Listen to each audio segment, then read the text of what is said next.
¿Qué tal, amigos? Tengan ustedes muy buenas noches. Les habla Ricardo Belmont aquí en Vez Cable, el cable de todos los peruanos, una empresa que está creciendo así de una forma exponencial debido a su excelente programación, libre, independiente, soberana. Señoras y señores, Perú ayer perdió con Argentina porque la pelota del penal de Yotún chocó en el palo.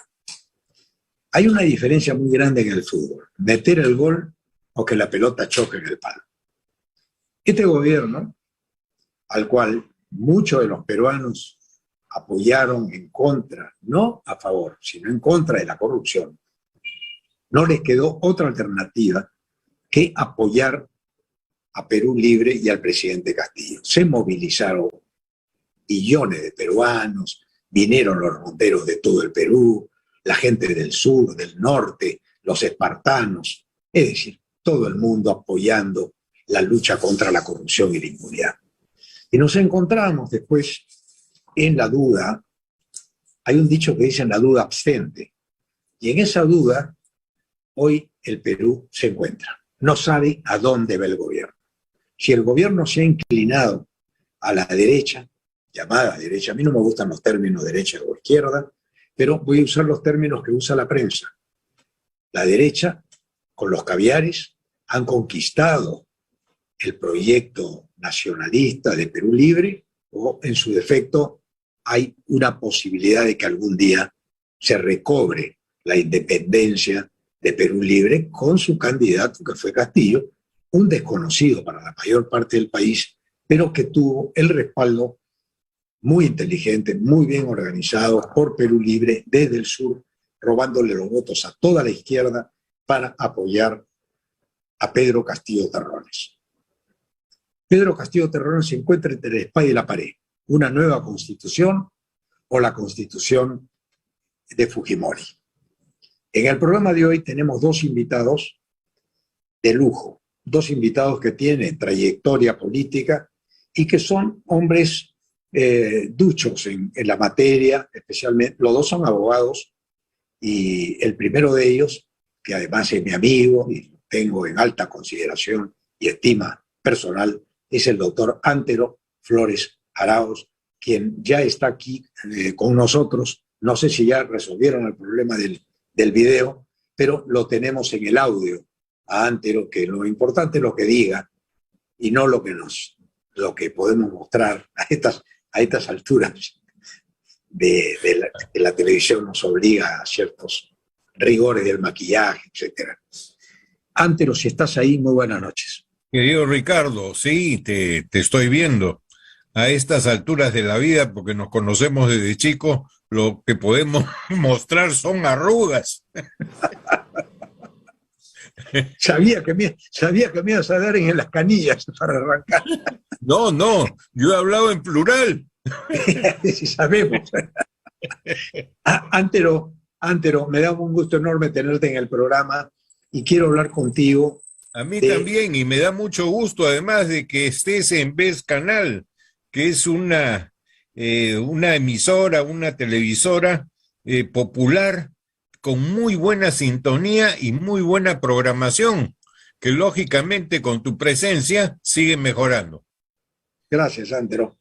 Antero, aquí el tema que no se trata en los medios o de perfil, se trata de perfil. Yo quiero ir de manera de frente contigo, ¿no? Tú, ¿qué opinas de la Constitución del 79? ¿Qué opinas de la Constitución de hoy? ¿Cuál es mejor? ¿Con cuál te quedarías? ¿Cuál es tu sentir? Te soy franco. Yo me quedaría con la Constitución del 93. Tú dijiste que es la Constitución fujimorista. Yo te diría que no es fujimorista, fue de un amplio consenso. Yo estuve en la Constituyente de 1992, hicimos la Constitución del 93, y si bien en ese tiempo el fujimorismo en el Congreso era muy duro y hacía siempre valer su mayoría numérica en lugar de buscar consensos, en el tema constituyente fue diferente. y fue diferente gracias a una persona llamada Carlos Torres y Torres Lara, que ya no está entre nosotros, pero buscaba consensos, y la mayoría de artículos aprobados en esa Constitución fue de un amplísimo consenso, porque se discutía y ¿qué te puedo decir? Y se presentaban propuestas muy sensatas. Había gente en esa constituyente, varios exrectores. Estaba, por ejemplo, un expresidente de la Corte Suprema como César Fernández Arce, gran jurista y persona muy decente. Estaba quien había sido el primer fiscal de la Nación, Gonzalo Ortiz de Ceballos, un hombre también connotado jurista. Tenías en temas, por ejemplo, constitucionales internacionales, nada menos que a Francisco Tudela. Tenías para cuestiones culturales, ¿qué te puedo decir? A una persona que era además muy amigo tuyo y que tenía un programa en tu canal de televisión hace muchos años, que ya falleció, Luis Enrique Tor, te acordarás de él. En fin, en temas económicos estaba Manuel Moreira Loredo, estaba Celso Sotomarino, estaba Osvaldo Sandoval, y realmente se pudo hacer una muy buena constitución. En temas de tercera edad, y no para hacer broma, estaba Javier Barrón, que conocía el tema por más que mucha gente le hacía mucha broma. En temas jurídicos, bueno, además de Carlos Torres Lara, estaba Lourdes Flores, estaba el que les habla, y muchas otras personas, estaba Pepe Barba. En otros temas empresariales estaba Rafael Rey. Mira, hubo muy buenos conductores, muy buenos partícipes en la constituyente de 1973. A mí un constituyente de estos chiquillos que salen a cada rato y lo entrevistan, pero sabe poco, y comentó respecto a una expresión que yo había tenido, que yo no era constitucionalista. Evidentemente, mi expertise como abogado es los temas mercantiles, corporativos, empresariales, no constitucionales.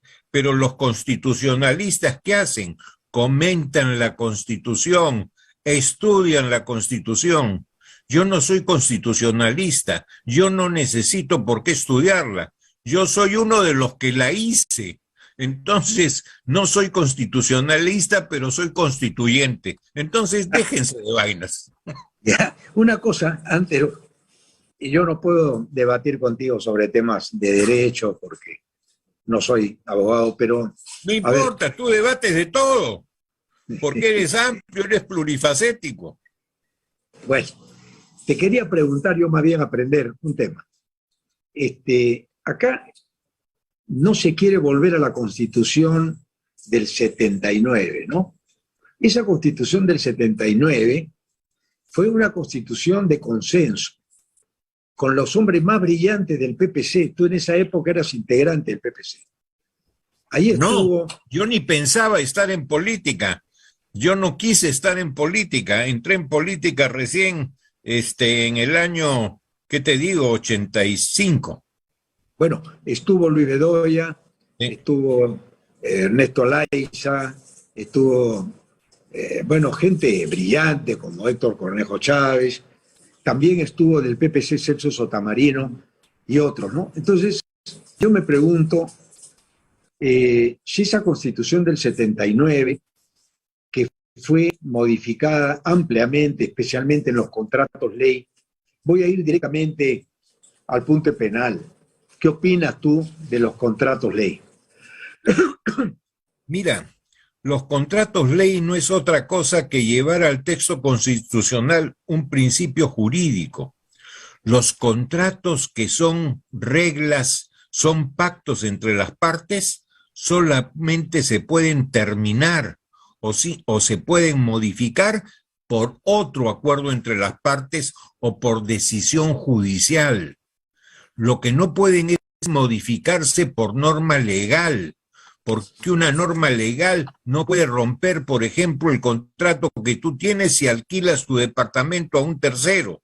el Estado no tiene por qué meterse en lo que tú has regulado con tu inquilino. Pero si tu inquilino no te paga, tú vas al Poder Judicial para desalojarlo.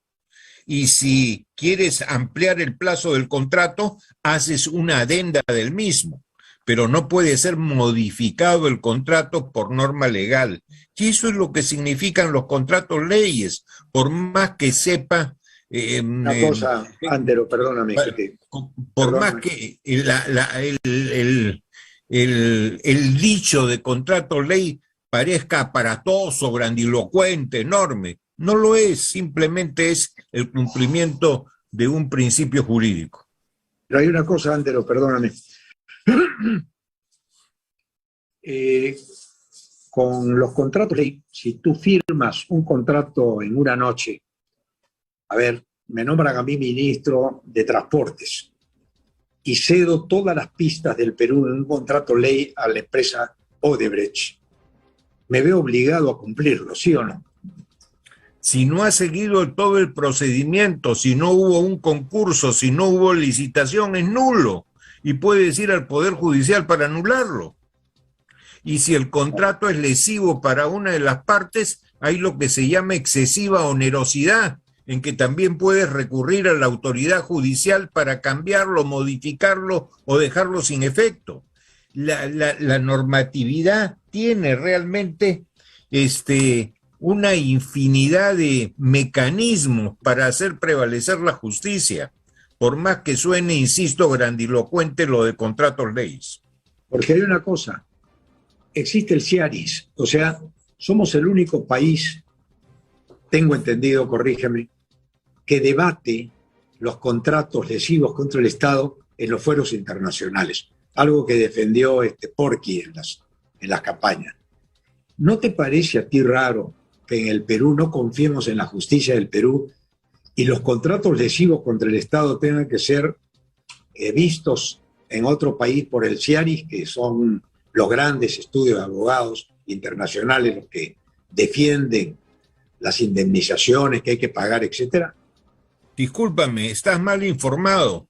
La mayoría de esos procesos que son arbitrales prácticamente, en que es un centro de arbitraje internacional el CIADI, a lo que los países se someten regularmente y no solamente el Perú, es una cosa ¿Cuál otro país? Andero, perdón, ¿cuál otro país? Montones de países. El CIADI es una cuestión internacional, no solamente es el Perú. ¿Estados Unidos se somete? Claro, muchísimas veces. Es un y casi todos los casos los ha ganado el Perú. Normalmente un inversor no quiere, y con lógica, someterse a una jurisdicción nacional porque la ve que puede ser arbitraria. Entonces escoge un camino neutro para que con esa neutralidad que no depende ni está relacionado con ninguna de las dos partes, pueda dar una decisión más justa. Por ejemplo, en el tema más importante que ha visto el Perú en el último siglo, ha sido el tema del límite marítimo, una cosa de gran consecuencias económicas, soberanas, etcétera. ¿Lo vio un tribunal peruano? No, lo vio la Corte Internacional de La Haya y ganamos. Entonces, no hay que tener temor a una jurisdicción, no digo extranjera, a una jurisdicción internacional. Y no nos ha ido mal, nos ha ido bien. Una pregunta, Andero. Yo te estoy preguntando porque, como bien dices tú, yo picoteo de aquí y de allá, pero con el sentido común de la gente de la calle, ¿no? Los que juraron con esta Constitución, tenemos que tener en cuenta que el promotor de esta Constitución y el padre de esta Constitución está preso por delitos de lesa humanidad y una serie de delitos. ¿Cómo es posible que una Constitución hecha por un delincuente, que no lo he metido yo preso, sino la Corte Suprema del Perú, sea la Constitución vigente de este país? ¿Cuál es tu respuesta sobre eso, concreta? Muy sencillo, estás partiendo de una premisa equivocada. Y te cuento, porque he sido actor de eso, y actor desde el principio. Correcto. Hubo un golpe de Estado el 5 de abril de 1992, autogolpe, y bajo los siguientes pretextos, que el Congreso, y tú has sido congresista, era corrupto. El Congreso no podía ser corrupto porque no maneja presupuesto salvo el suyo. Dos, que no colaboraba con el Ejecutivo, le autorizó todos los viajes que quiso. El primer presidente del Senado en el periodo del 90 al 95, ¿quién fue? Máximo San Román. ¿De qué partido? Del partido de Fujimori. La oposición votó por él. Lo mismo sucedió en la Cámara de Diputados, que se votó por Víctor Paredes Guerra, también del partido de Fujimori. Entonces se les aprobó 2 presupuestos de la República, se le aprobó todos los viajes que quiso hacer, se le aprobó inclusive delegación de facultades legislativas. ¿Para qué? Para dar el marco legal necesario para la lucha contra el terrorismo. O sea, no podían decir que era un Congreso que le era adverso, que no lo quería y que le ponía zancadillas. Al contrario, le diste facultades, le dieron facultades. Así es, así es. De acuerdo. A mí me agarró, te cuento, el golpe cuando estaba en la Unión Interparlamentaria que era en Camerún. El partido al que pertenecía, el PPC, dispuso que me fuera a Miami para hablar con Máximo San Román y llevarlo a Washington, cosa que hicimos. Y fuimos a la OEA después del 5 de abril. Allí comenzamos a reclamar y le pedimos que la OEA interviniera. Y la OEA intervino e hizo de bisagra entre el fujimorismo y la oposición. El fujimorismo, más del 80% del país lo respaldaba y estaba de acuerdo con el golpe. Y la oposición era minoría. Y la oposición quería recobrar por lo menos cierta presencia mediática a través del Congreso para estar nuevamente con el pueblo e ir ganando posiciones. Entonces le pidió a la OEA la intervención. La OEA hizo una asamblea en Nassau y yo presidí la delegación conjuntamente con Pedro Cateriano, representando a la oposición, y Fujimori, que fue con un avión lleno de periodistas, y además de Héctor Gross Espiel, que lo asesoraba, es canciller de la República Oriental de Uruguay, fue ahí y tuvo 2 gravísimos errores, aconsejado por su canciller, que no sabía nada de relaciones exteriores. Era el señor Augusto Blacker Miller, lo digo con todos sus apellidos. Este señor no le dijo a Fujimori que la asamblea de la OEA no eran embajadores, eran cancilleres, y los cancilleres son puesto político. 2, le dijo que hablara antes que yo. Lógicamente se lanzó contra toda la partidocracia, contra los partidos políticos, etcétera, y simplemente no fue, ¿qué te puedo decir?, aceptado con placer por esa asamblea de la OEA. Y al hablar antes que yo, tuve que rebatirlo. Antero, querido, una pregunta.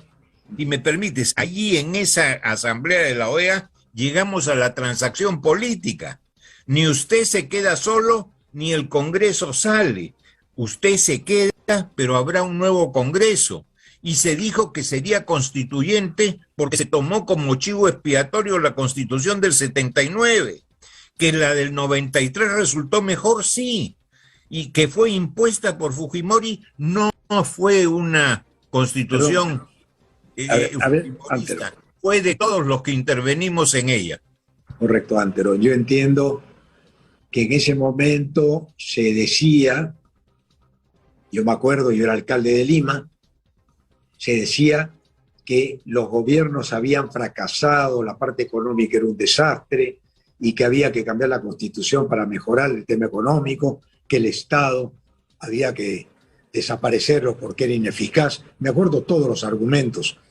Pero entre el 5 de abril del 92 hasta el día que se promulgó la Constitución del 93, que fue el 1 de enero del 94, hubo un interregno de No, del 93 mismo. El 5 de abril del 93, ¿no es cierto? No, el 5 de abril fue del 92. Después de la constituyente, funcionó en el 92 y el 1 de enero del 93 se promulgó. Bueno, pero no, se promulgó el 1 de enero del 94. No. ¿Sí? ¿No? Sí. No. Chequea antes. Bueno, chequea. Por ahí tenemos información equivocada. Si me equivoco, me disculpo, pero seguimos en la lógica. Fuera 93 o 94 hubo un interregno donde Fujimori establece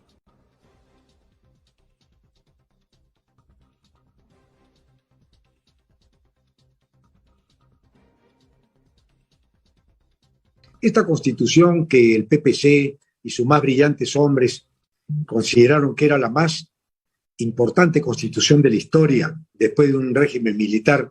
¿Cómo pudo ser suplida, digo, por un hombre que ahora está preso en la cárcel y que se sigue respetando como una cuestión que no hay que cambiarla y no hay que mirarla? ¿Por qué? Porque esa radicalidad? ¿Por qué esa radicalidad de parte de muchos?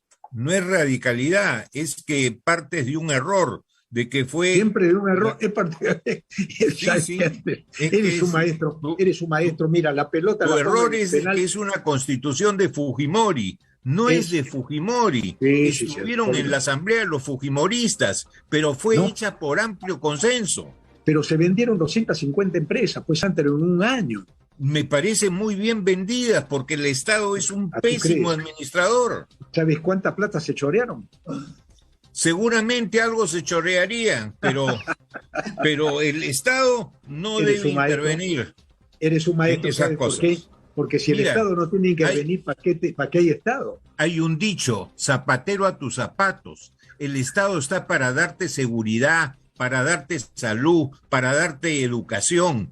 El Estado no está para hacer, ¿qué te puedo decir? Chalecos. El Estado no está para hacer botecitos. El Estado no está para hacer, ¿qué te puedo decir?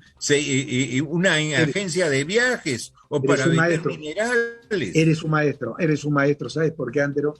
Porque la Constitución del 79, de Bedoya, de Belaúnde, de Alayza Grundy, de Polar Ugarteche, de Cornejo Chávez, establecía, por ejemplo, que todos teníamos derecho a la vivienda, derecho a la salud, derecho a todos los que quitó la Constitución de Fujimori. Entonces me extraña... Discúlpame, lo ha repetido. Ahora, esas cosas las han repetido, pero no deberían estar en ninguna constitución, porque la constitución son reglas que deben cumplirse, no son sueños. Mira, en muchos tratados internacionales hay reglas que yo les llamo Alicia en el País de las Maravillas, que nos pintan el derecho humano de vivir felices. No sean pelotudos, discúlpame. Hay cosas que no pueden ser. Simplemente el sueño no es realidad. Perdón, Antero. Gracias, Antero, querido. Eres un maestro. Lo mismo, Ricardo. Yo me acuerdo que me ha dado reencontrarnos. Había un boxeador, Archie Moore, que se ponía entre las cuerdas y nadie lo podía noquear. Chao, Antero, querido, un gran abrazo. Chao, Ricardo, un abrazo. Nos vemos. Gracias. Nos vamos a un corte y regresamos esta vez con Johnny Lescano. No se muevan de Vez Cable, el canal que da una alternativa de debate de este nivel. Muchas gracias. Volvemos. Chao, Antero, querido, un gran abrazo. Chao, Ricardo, un abrazo. Gracias. Nos vamos a un corte y regresamos esta vez con Johnny Lescano. No se muevan de Vez Cable, el canal que da una alternativa de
Bien, amigos de Vez Cable, la señal más peruana del Perú, que sigue creciendo a nivel nacional con dimensiones realmente colosales.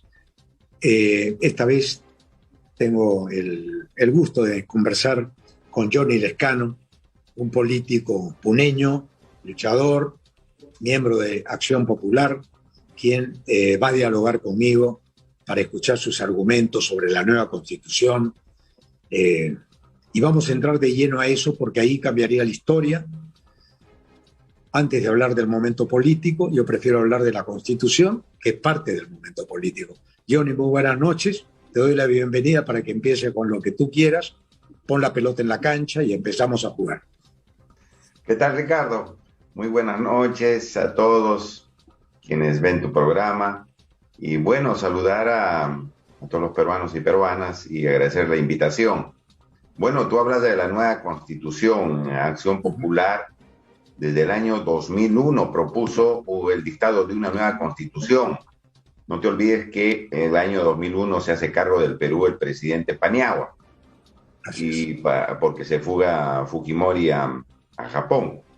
Y bueno, desde ahí tuvo que llevar adelante la reconstrucción de la democracia y poner las cosas pues en orden y comenzar los procesos penales. Claro, no él directamente, pero sí había el ambiente democrático para iniciar los procesos penales a los quienes delinquieron en el gobierno de Fujimori. Pero también desde el punto de vista político, el presidente Paniagua propuso y creó una comisión de revisión y dictado de una nueva constitución, de revisión de la Constitución del 93 y el dictado de una nueva constitución. De tal manera que desde esa fecha nosotros hemos ido luchando, proponiendo estos cambios que son indispensables en la ley de leyes, la ley de base en el Perú como en cualquier país del mundo, que es la Constitución. Entonces, fíjate, han pasado 20 años y no se ha logrado todavía esto. Y desde el año 2001 el Congreso comenzó a debatir la nueva Constitución. Cuando entró a gobernar el señor Toledo, el Congreso inició el debate de la nueva Constitución, pero lamentablemente no se encontró consensos, que fue una torpeza, yo diría, en ese momento del Congreso, porque había el ambiente democrático suficiente para lograr el dictado de una nueva Constitución y no estaríamos en estas discusiones que nos encontramos ahora. De tal manera que Acción Popular, fíjate, es un viejo anhelo de Acción Popular, el dictado de una nueva Constitución que pudiera resolver los problemas que tenemos, ¿no? En base a todo lo que vemos en estos momentos, ¿no? Una pregunta. Naturales saqueados, medio ambiente destrozado, organizaciones del Estado que no funcionan. De tal manera que, como te decía... Sí. Perdóname, Johnny, que te vaya interrumpiendo para hacer está bien. Como un debate de ideas con un hombre tan preparado como tú. Mira, hay una pregunta concreta, fácil.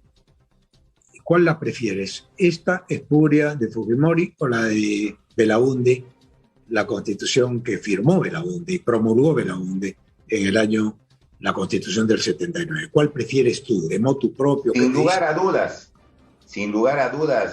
Ricardo, la constitución de 1979. No participó en esa constituyente Acción Popular, pero sí, como tú bien dices, el presidente Belaúnde entró a gobernar con esa nueva constitución en ese entonces. Constitución democrática que se hizo en democracia y no en dictadura, ¿no? La firmó Belaúnde, la promulgó Belaúnde. Así es.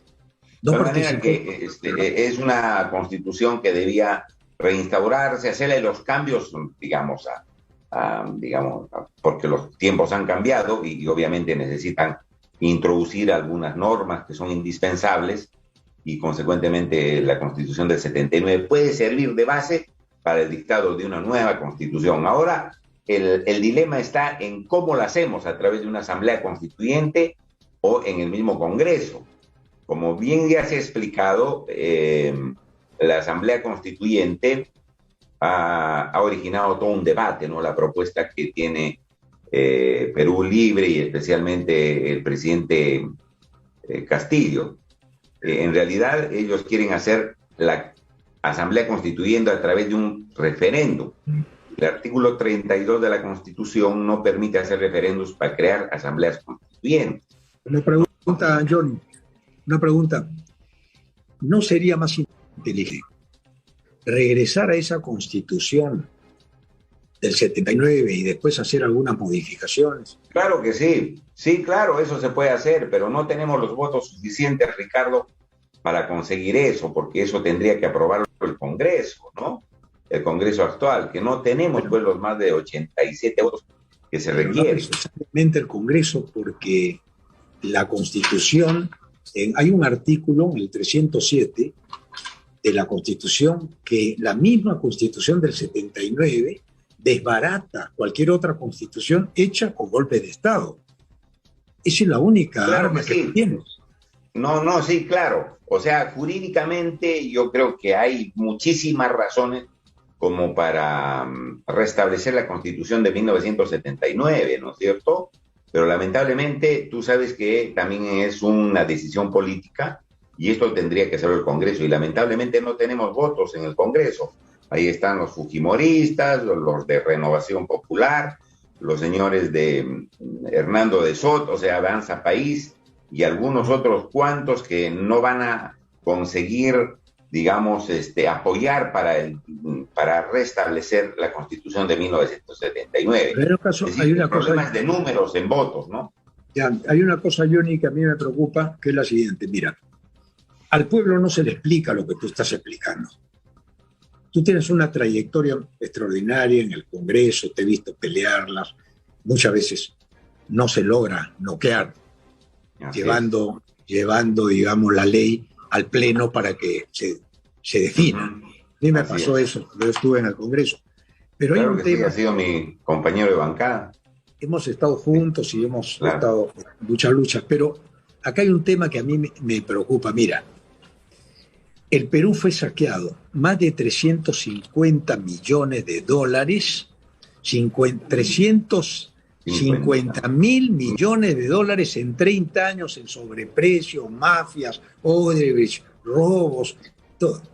Entonces, cuando hay una ley que permite este robo, no se le puede decir a los congresistas que están, señores, esta Constitución permitió robar toda esta plata. Vamos a trabajar sobre el robo que le hemos hecho al pueblo peruano. No hay argumentos suficientes ni mentes tan lúcidas como la tuya y la de otros muchachos que han estado en el Congreso con tanta experiencia para sustentar que la Constitución de Fujimori fue la Constitución del robo a mano armada de la riqueza del país. No, claro que sí. Claro, es que decir, Ricardo, no solamente los argumentos que tú dices, sino que esa Constitución de 1993 ha servido para hacer las AFPs, para hacer los contratos ley, que han servido para explotar y sacar la plata al pueblo del Perú. O sea, hay muchas argumentaciones, no solamente de hechos, sino jurídicas, que dan lugar a la necesidad de una nueva Constitución. Pero hay personas que no piensan como nosotros. Pues fíjate, los señores de estos grupos políticos que no entienden razones y simplemente quieren mantener la Constitución de 1993 a pesar que ha sido hecha en dictadura. Pero yo me acuerdo que no Ollanta sirve para conseguir el desarrollo del país. Acuérdate que Ollanta juró con la Constitución del 79. Claro, y se chupó en el camino. Mira, yo lo que veo es lo siguiente, mira, acá hay dos cosas que no se explican como en este programa de esta noche. Si este programa que estamos conversando, tú y yo, se llevara pues a Panamericana Televisión a nivel nacional, la gente tal vez cambiaría de opinión, porque la gente en su, vamos a decir, en la ignorancia natural de que todos tenemos sobre temas que no dominamos, por ejemplo, volar un avión 707, yo no puedo volar un avión, porque no me lo explica, pero un piloto sí. Tú eres un piloto con años de experiencia. Dime, volver a la Constitución del 79 sería terminar con todos los robos de 30 años que saquearon al Perú por el orden de 340 mil millones de dólares. Ese argumento es más fuerte que toda la juridicidad del mundo. Sí, claro. No, por eso te digo, yo estoy absolutamente de acuerdo contigo por el daño que nos ha causado una constitución que solamente apoyaba a grupos económicos y grupos económicos mafiosos, ni siquiera grupos económicos que actúen pues dentro del marco de la ley, sino pura mafia, ¿no? Puro saqueo, puro robo, puro engaño, pura estafa. Entonces, obviamente que hay un argumento bien fuerte, pero tú sabes que hay gente que no razona en ese sentido, ven solamente sus intereses subalternos, ¿no? Sus intereses mafiosos, quieren mantener el poder de la mafia y no entienden razones. Es como arar en el desierto, Ricardo. Yo he estado en el Congreso, tú sabes, con 4 oportunidades, pero debatir con estos señores y sobre todo en estos congresos dominados últimamente por el fujimorismo, el Congreso que fue disuelto, era una cuestión de locos. Abusos, fabricaban pruebas, violaban disposiciones, cometían delitos y no pasaba nada. Entonces, mira, el escenario que tenemos, la coyuntura política que tenemos, es prácticamente enfrentarnos a mafias. Ahora, chequea todos los partidos que hay, ¿no? No hay partidos con organización, con nada, que pueden decidirse las cosas a través del voto, a través de los comités políticos, a través de los plenarios, a través de los organismos competentes que tienen que haber en cada región, que son los comités departamentales. No, tienen un dueño y esos dueños tienen un prontuario, pues, y muchos de esos partidos están en el Congreso. Entonces, fíjate, pues, el escenario. Así les píntese un cuadro de oro, todas las razones para restablecer la Constitución de 1979, muy difícil para hacerlos entender. Sobre todo ahora que tenemos un partido que ha propuesto también el cambio constitucional, y más allá incluso del cambio constitucional, una asamblea constituyente, que está dividido, que se ha comenzado a dividir. Imagínate con qué fortaleza va a llegar ese partido a hacer las cosas que ha propuesto al pueblo del Perú, entre ellas el cambio constitucional. Si ya se están abriendo los de Perú Libre, que dice que van a expulsar a unos congresistas y los han dejado a otro lado, a los que son, digamos, allegados del presidente de la República desde el punto de vista, digamos, de ejercicio profesional, porque son varios profesores, y los otros de Perú Libre que ya se van peleando. Entonces, no hay los votos, no hay el consenso. El presidente Paniagua decía una constitución de consenso, donde hayan consenso de todas las fuerzas políticas, porque realmente se necesita consenso, necesitamos más de 87 votos, y esos 87 votos, Ricardo, no lo tenemos. Una cosa, Johnny, yo me acuerdo que esta elección, cuando dijeron se inicia la fiesta democrática del Bicentenario, esa fue la campaña mediática, ¿no? La fiesta democrática del Bicentenario era una guerra mediática del Bicentenario, no era una fiesta democrática. Porque los jinetes del apocalipsis, que yo le llamo, perdóname, que eran los partidos que iban con el color naranja bajo la piel, con la camiseta de la selección peruana sobre la camiseta naranja, nos endilgaron sin que nos diéramos cuenta de que tú fueras el próximo presidente del Perú. Tú estabas primero en las encuestas en un momento y decidieron bajarte del llano. Entonces yo siempre me pregunto cómo una persona que no era conocida, la prensa logró una figura con encuestas que no aparecía el hombre del sombrero, ¿no? Terminar siendo el que pasaba a segunda vuelta. ¿Qué jugada o enjuague notaste tú que se te hizo a ti para perder la elección donde eras prácticamente el candidato, que yendo tú contra Keiko Fujimori, que era la corrupción, hubiera sido el próximo presidente de la República? Ricardo, yo creo que en la primera vuelta nosotros hemos sufrido pues muchísima guerra sucia, ¿no? Guerra sucia de todos los medios de comunicación, tergiversaban mis declaraciones, confundían a la población. Has visto que en los debates que teníamos en los medios de comunicación, los que digamos, coordinaban los debates, los moderadores, me cambiaban hasta el apellido. Un debate de América me decían, oiga, señor Merino, me decían 2 veces, eso ya no es discusión. No, eso era con el fin de desprestigiarme, ¿no? Y en los debates del Jurado Nacional de Elecciones fue un señor especialmente a difamarme, que es el señor Rafael Santos, Me ¿no? acuerdo, clarito.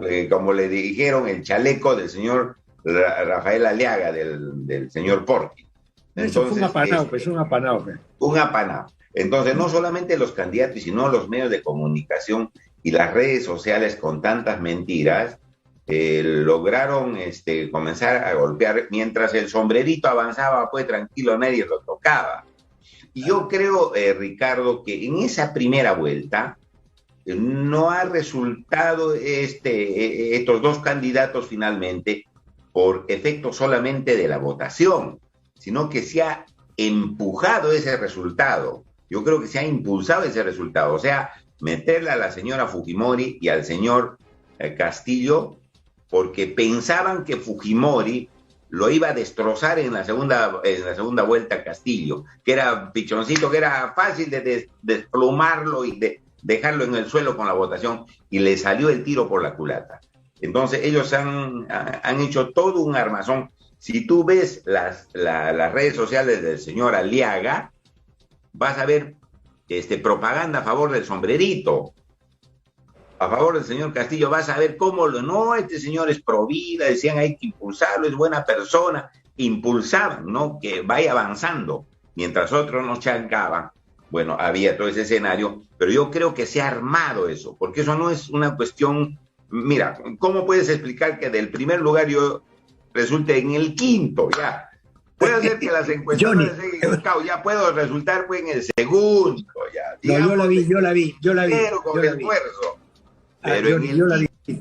¿Qué edad tienes tú, Johnny? Perdóname. 62 años, Ricardo.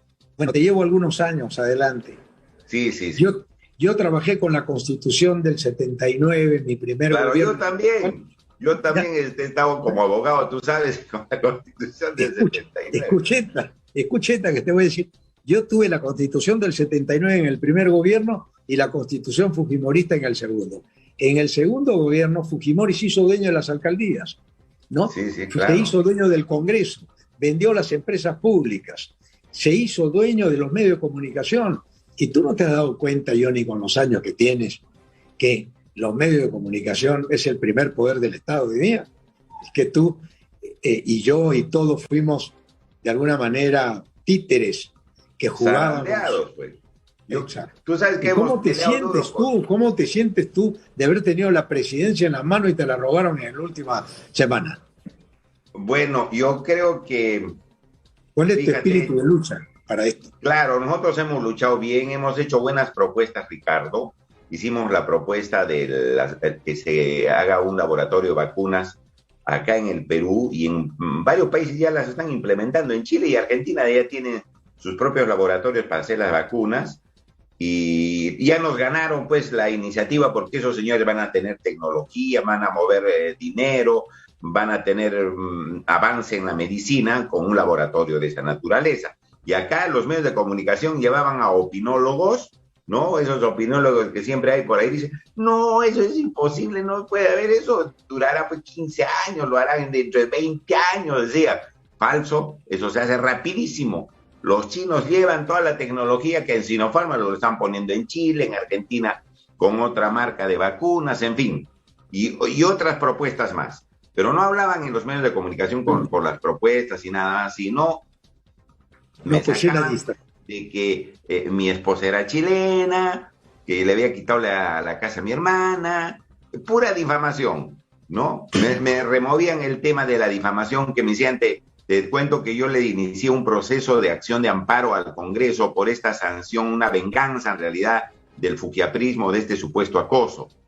Entonces le he iniciado la acción de amparo, ya salió la sentencia y el juez ha determinado que se han violado 20 derechos constitucionales. Claro, pero ya te robaron el partido. Mira, y ya me robaron el partido, pero mira cómo van saliendo las cosas, como no, cómo atacaban y todo lo demás. ¿Cómo se siente uno que ha luchado? Mira, yo salgo a la calle, Ricardo, ahora, y me saludan más que antes.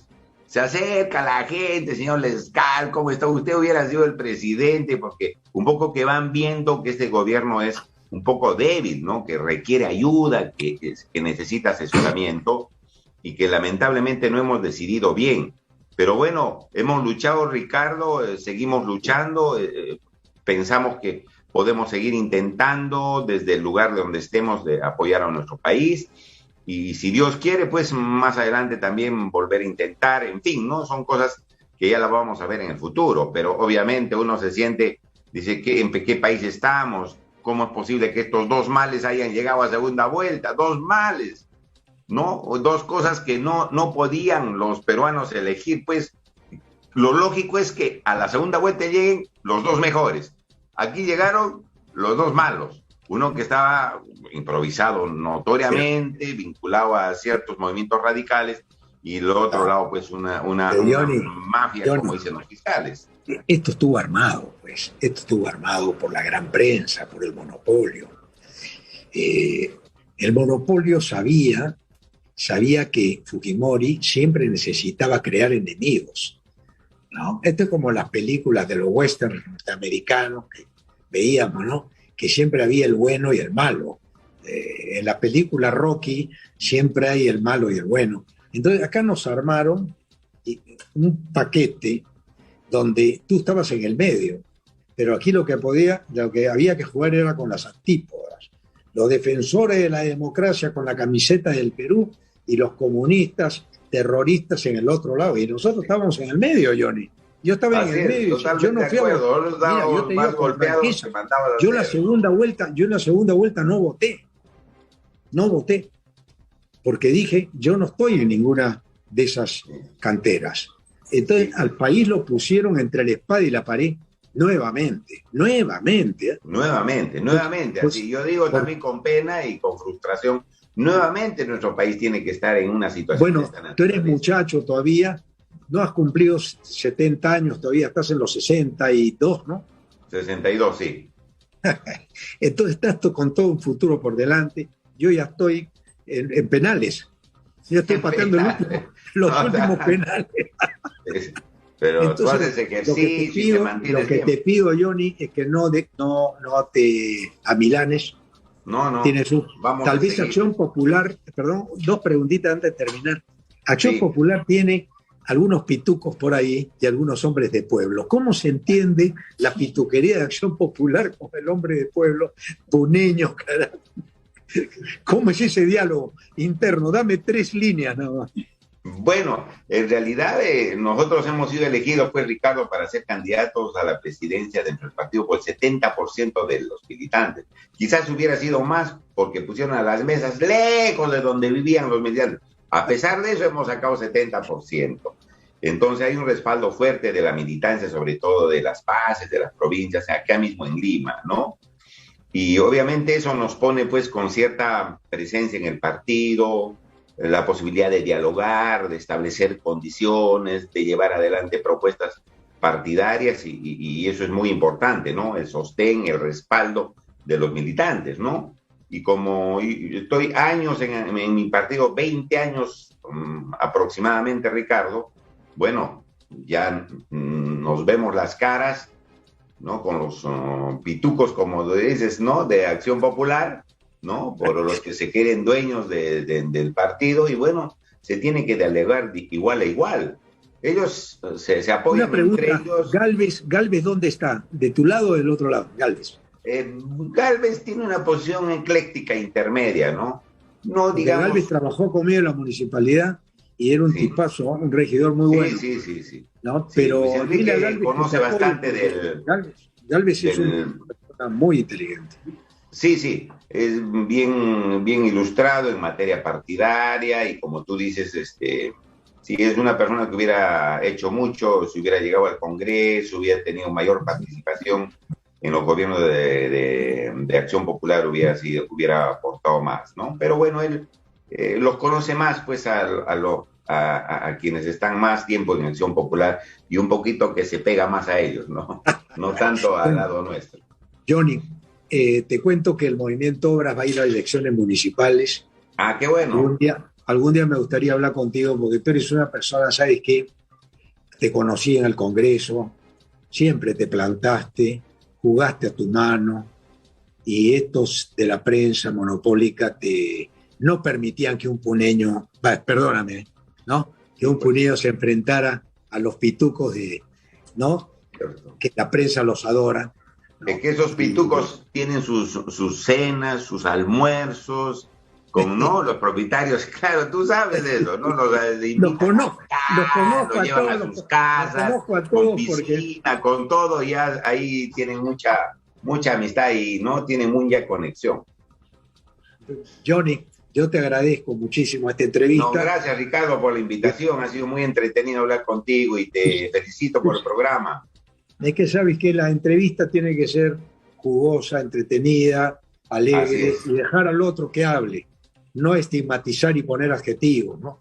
Porque una entrevista, para destrozar a una persona, la entrevista empieza con un supuesto, con una presunción.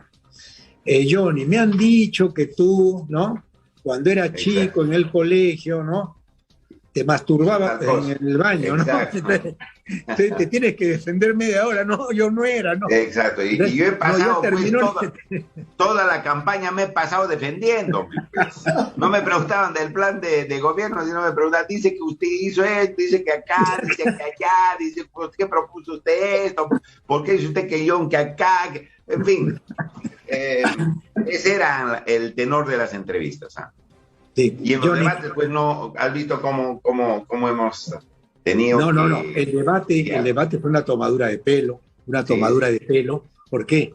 Porque Porky, que juega sucio siempre, Porky, se mete no sabía leer, y yo que lo tenía López Aliaga, como López Aliaga, cuando se pone, se aporquiza, ¿no? Ya la cosa se complica. Entonces buscó un aliado para que te pegara. Sí, para que esté fastidiando todo el debate. Eso en el boxeo se llama el sparring. El sparring que te pega antes de la pelea. Exacto. Te lo mande, demuélelo. Eso le pasó a un boxeador que yo conocía, que lo traje de Panamá, que le pusieron un sparring para que lo noquee y no pudo hacerse la pelea en la noche porque había sido noqueado por el sparring. Qué horror, sí. Bueno, Johnny, te mando un gran abrazo, te deseo lo mejor. Igualmente, Ricardo. Un gran abrazo. Felicitaciones, un abrazo. Hasta pronto. Chao, Cuídate. Ricardo. Chao, hermano. Ok. Hemos terminado el programa aquí en Pescable. Les doy un gran abrazo recordándoles que el movimiento Obras, www.movimientoobras, irá a las elecciones municipales y regionales en las próximas contiendas democráticas, como le llama la prensa, y yo le llamo fraudulentas, pero ante el fraude hay que ir los que estamos contra esa maquinaria que hay que destrozarla a punta de poner los huevos para romper los huevos.